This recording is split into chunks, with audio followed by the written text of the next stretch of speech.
नमस्कार, मैं हूं चंद्रभान सिंह भदौरिया और आप देख रहे हैं झाबुआ अलीराजपुर लाइव यानी सीबी लाइव। हमने झाबुआ अलीराजपुर जिले की तमाम विधानसभा सीटों के संभावित दावेदार कांग्रेस और बीजेपी के आपको बता दिए। अंतिम चरण में हमने पेटलाद विधानसभा क्षेत्र लिया था, जिसमें कल हमने आपको बीजेपी के संभावित उम्मीदवारों के बारे में बता दिया। आज बारी है पेटलाद विधानसभा क्षेत्र के कांग्रेस के संभावित उम्मीदवार कौन हैं।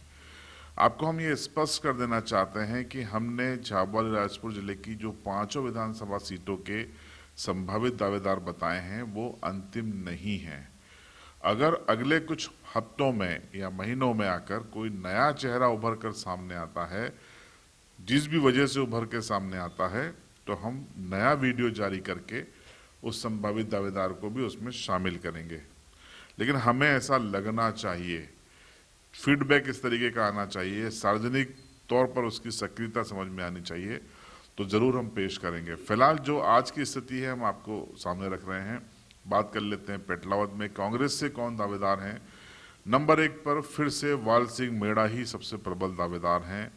2 बार के विधायक हैं और इलाके में सक्रिय हैं, तो वाल सिंह मेड़ा को टिकट मिलने की संभावनाएं प्रबल हैं।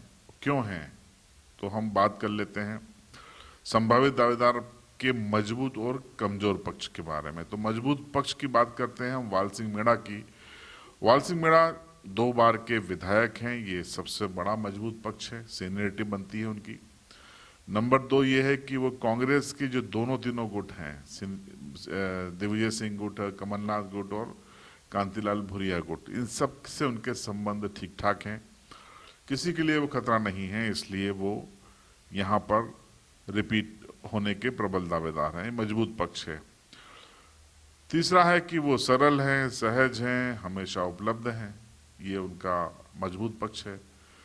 अब कमजोर पक्ष वाल सिंह मेड़ा की हम उसकी बात कर लेते हैं। नंबर 1 ये है कि वो सोशल मीडिया, जो आज डिजिटल प्लेटफॉर्म सबसे ज्यादा लोगों के बीच में होता है, उस पर निष्क्रिय हैं, न के बराबर हैं, ये उनका सबसे कमजोर पहलू है।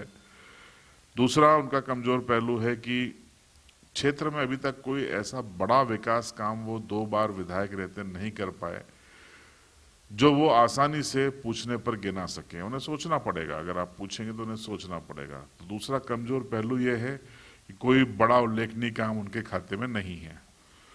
तीसरा है कि रामा क्षेत्र पे वो ज्यादा फोकस करते हैं बनिस्बत पेटलावद क्षेत्र के। तो इस बात को लेकर पेटलावद क्षेत्र में थोड़ा गांव में और शहरों में उनके प्रति नाराजगी रहती है, ये उनका कमजोर पहलू है।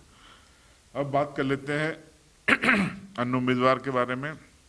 दूसरे नंबर पे हम रख रहे हैं यहाँ पर अकमाल मालू को। अकमाल मालू जिला पंचायत सदस्य हैं, अलग अलग वार्डों से लड़ते हैं और जीतते आए हैं, वर्तमान में जिला पंचायत के उपाध्यक्ष भी हैं। तो वो कैसे प्रबल दावेदार हैं, उनके क्या मजबूत पहलू हैं, क्या कमजोर पक्ष हैं, उस पर बात करते हैं। मजबूत पक्ष में वो कि वर्तमान में जिला पंचायत के उपाध्यक्ष हैं कांग्रेस की ओर से। जिला पंचायत के दूसरा मजबूत पक्ष है कि जिला पंचायत के अलग अलग वार्डों से वो चुनाव जीतते आए हैं।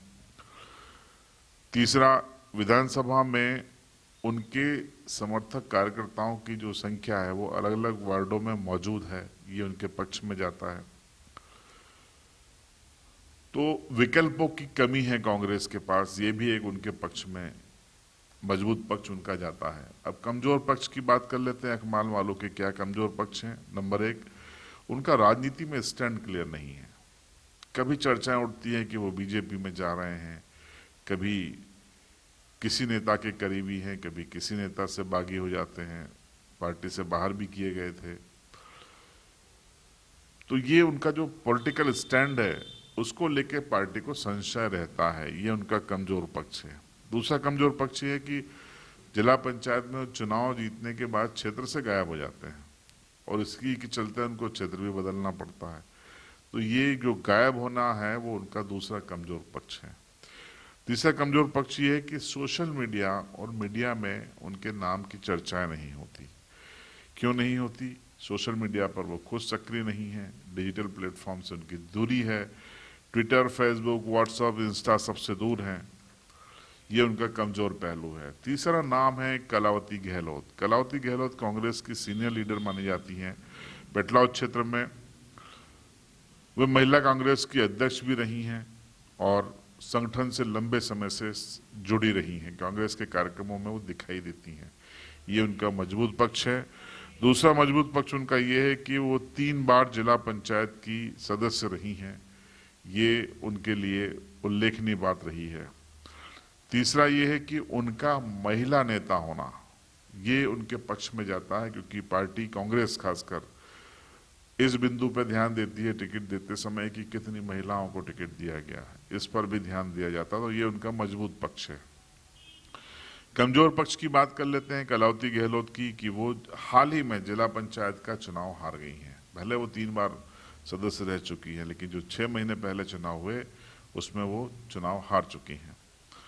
दूसरा कमजोर पक्ष ये है कि कार्यकर्ताओं एवं समर्थकों की कमी से वो जूझ रही हैं। उनके जो निजी समर्थक और कार्यकर्ता हैं, जो उनके बेहद करीबी हैं, उनमें कमी है।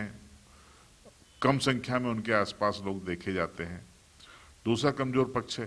तीसरा कमजोर पक्ष ये है कि सोशल मीडिया और मीडिया में उनके नाम की चर्चाएं नहीं होती। वो सोशल मीडिया के अलग अलग अकाउंट्स पर, प्लेटफॉर्म पर मौजूद नहीं है, मौजूद हैं तो सक्रिय नहीं हैं।